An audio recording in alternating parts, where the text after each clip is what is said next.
Right now we're live in front of University High School where a student has been stabbed. Apparently it was another student who actually brought the knife to school, and students here tell us that the fight was actually over a girl.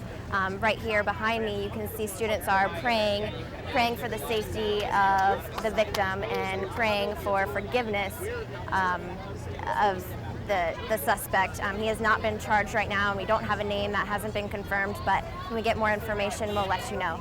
Live in front of University High School in Orlando, Rebecca Sprague, Nightly News. Can provide a new link to a high-tech corridor that they're calling already Innovation Way. Student reporter Rebecca Sprague has that story.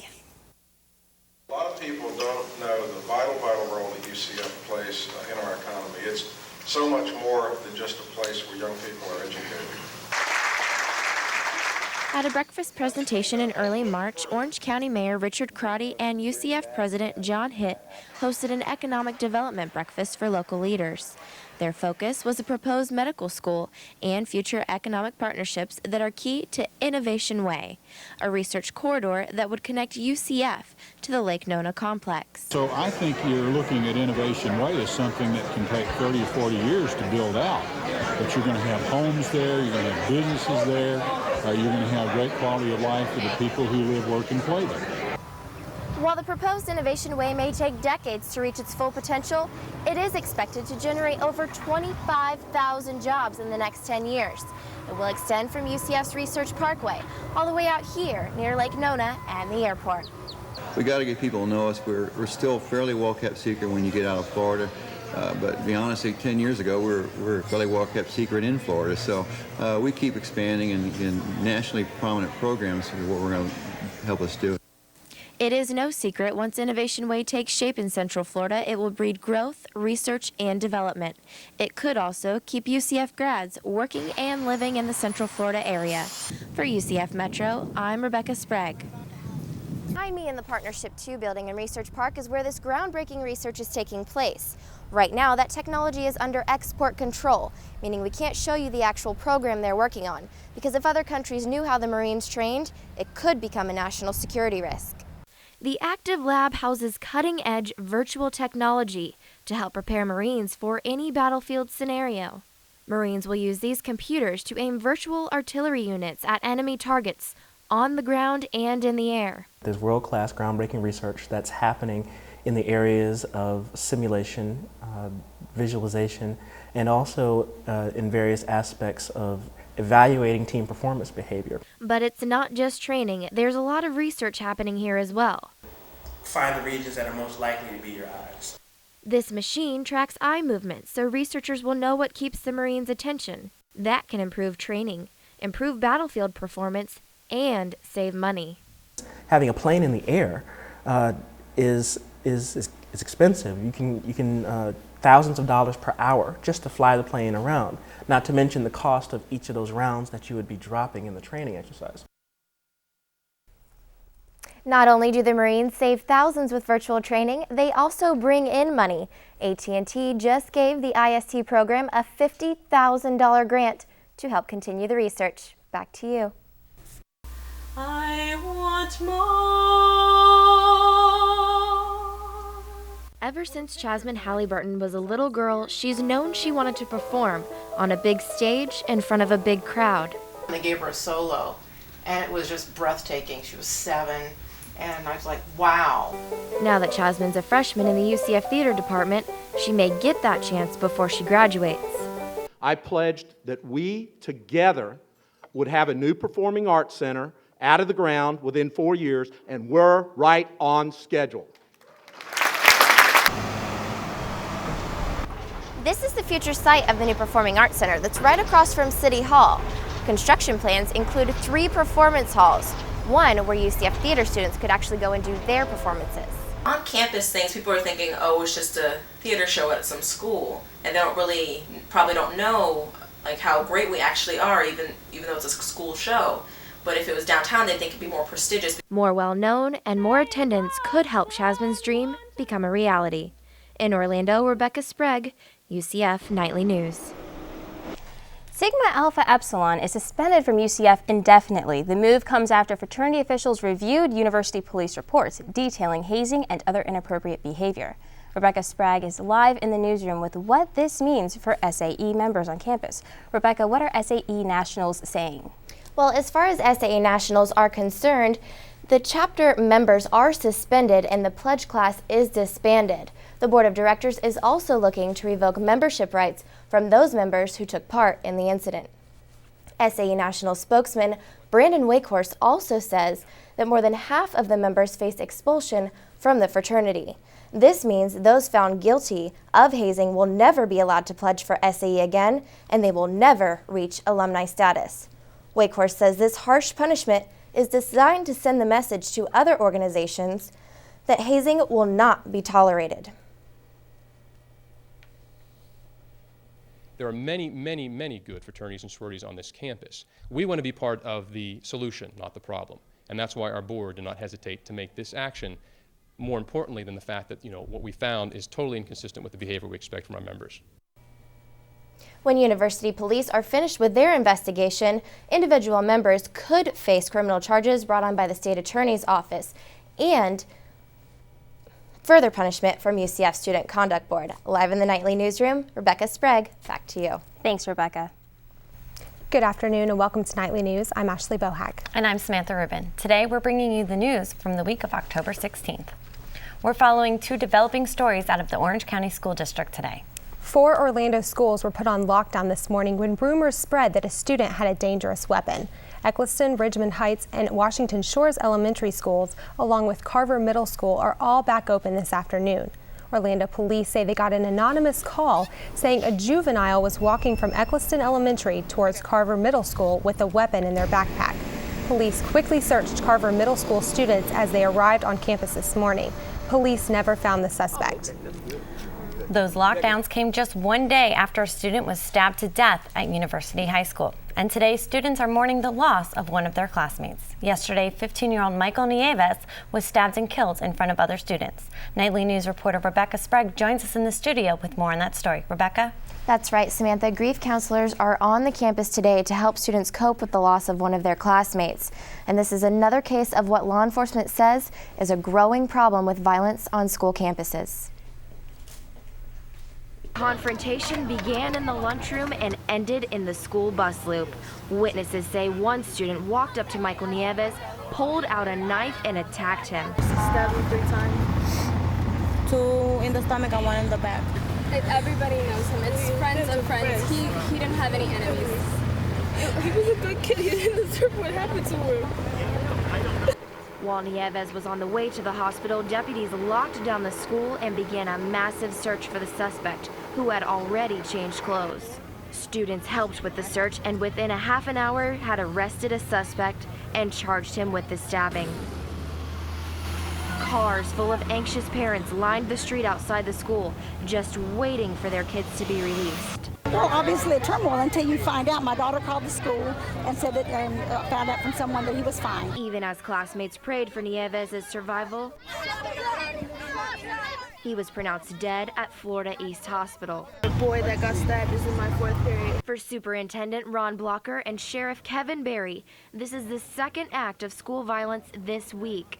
An Evans High School student was arrested for bringing a loaded gun onto that campus. Parents taking the initiative to talking to their kids about guns, knives, violence, and drugs. Because if you're not taking the time and talking to your kids about it that are your responsibility, then ask me this: who is? The street thug out here? Once again, grief counselors are at University High School trying to help students cope. And joining me now is licensed mental health counselor Nancy Johnson. She works with children, adolescents, and families. Mrs. Johnson, how can families help students cope with this type of situation? Well, first of all, I think it's really important that families sit down and they talk with their children about the violence and about the reality of what's going on today. And also, I think they really need to be aware of some of the warning signs to make sure that their children are doing okay. And some of those warning signs are just isolating themselves is probably one of the biggest ones they need to look at. What other type of signs should parents be looking for? Well, if kids are just not talking and holding things in, they should try to draw them out and try to really talk to them and make sure that they're doing okay. Do we think that students are facing personal issues or issues at school that bring about this sort of violence? Well, I think a lot of the reason for the violence has a lot to do with the media today and the video games and the kinds of things that children are into. It really fuels a lot of violence. And I think parents really need to have a good, keep a good eye on the kids and what they're doing. How can teachers help these students today? Like, some students actually saw this happen. How can teachers help these students? I think first of all, they really need to be sensitive and even feel free to have an open conversation with the students in the classroom and let the kids just talk and express their emotions, express their feelings, and feel like they can be safe in doing that, even in the classroom. You and I were talking earlier, and you told me that your kids go to a different school, and they're actually feeling upset today too. So this isn't just affecting university high school students. Can you tell me just a little bit about that? Yes, I have a 15-year-old son who is pretty disturbed about the whole situation, and he was telling me last night how upset he was that they only have 10 days of suspension for somebody carrying a knife, and that sounds very outrageous, and he was pretty upset about that, and the fact that there was going to be police at the school today. He just didn't feel comfortable about going to school today. Okay, well, thank you for joining us. I really appreciate it. Once again, to recap, 15-year-old Michael Nieves was stabbed to death Thursday afternoon at University High School. Grief counselors are there today to help those students and families cope. Ashley, back to you. Get out. Get out while you can. Get your family. When Hurricane Katrina hit New Orleans, UCF graduates Nicolette and Joe Solano were very pregnant with their first child. By the time it was in the Gulf and it was just kind of hanging around there, it actually grew into like the perfect hurricane. I mean, it was, the eye was completely visible. The Solanos weren't going to take the chance of sticking out the big one. We just packed like it was going to be a little 3-day tour. It's always when the storms were coming, you basically pack for, that you're going to be gone for 2 days.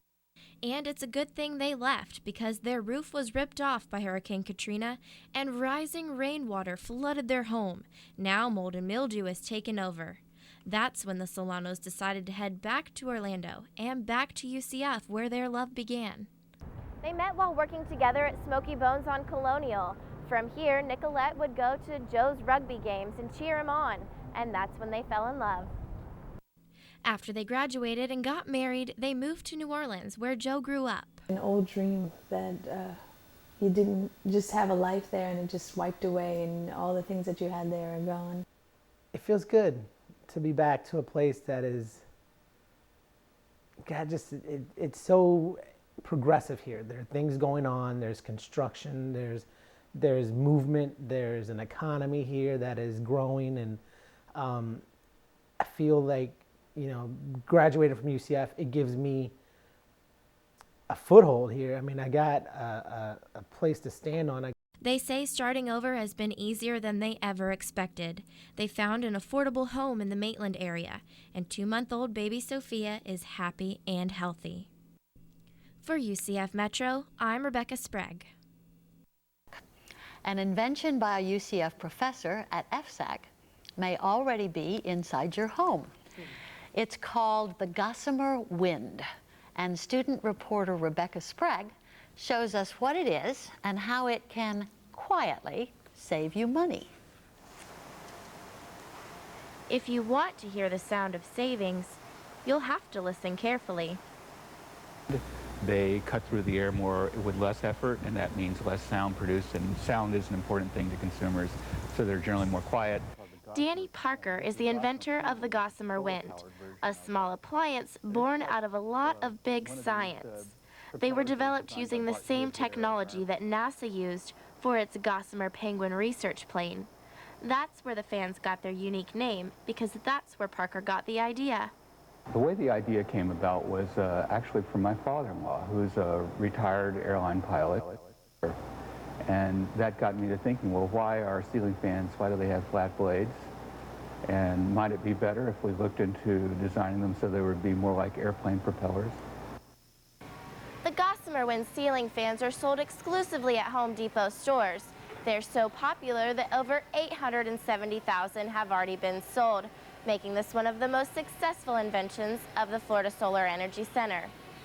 What makes Gossamer Wind fans better than its competitors? It produces the same amount of airflow, but only uses 53% of the power. Advanced aerodynamic blades effortlessly cut through the air while reducing friction, noise, and wobble. It's the most energy efficient fan that Home Depot currently sells.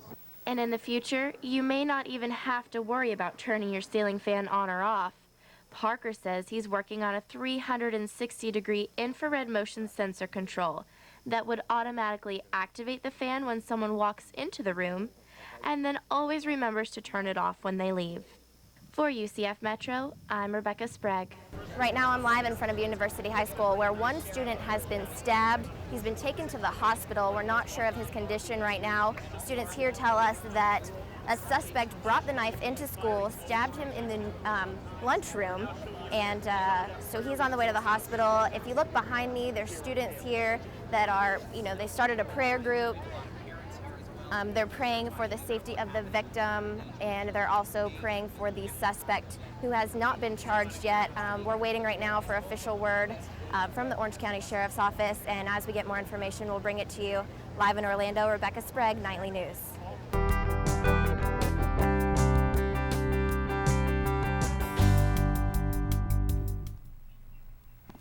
Coming up next on Nightly News. A look ahead to tonight's big game at the Citrus Bowl. We'll answer the question, how far has UCF come towards becoming a football school? And residents in Carillon have seen 4 cars stolen from their neighborhood in just 3 days. We'll tell you why residents are surprised, but police are not. We'll have these stories, plus your weather forecast coming up. Nightly News starts right now.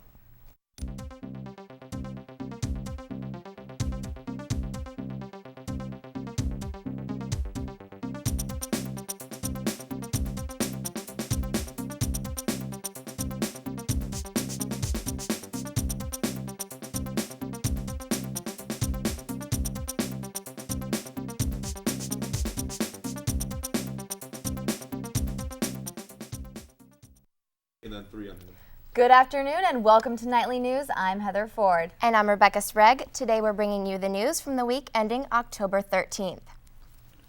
Tonight it's all about black as the Golden Knights football team takes on the Pittsburgh Panthers at the Citrus Bowl. Our Nightly News sports reporter Emerson Lazia has been keeping an eye on the Knights all season. Emerson, what's it look like for tonight's game? Well, that's right, ladies. The game tonight is at 8 o'clock and is the first ever meeting between the Panthers and the Golden Knights.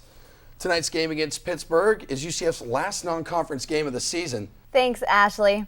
Well, Rebecca, I am dying to know how the weather's going to be tonight at the game. That's right. It seems like it's a little bit cooler outside, but let's talk to our weather guy, Michael Vu, to get a look at our first forecast. Well, you are correct, Rebecca. It is getting a little bit colder outside, but it is great game.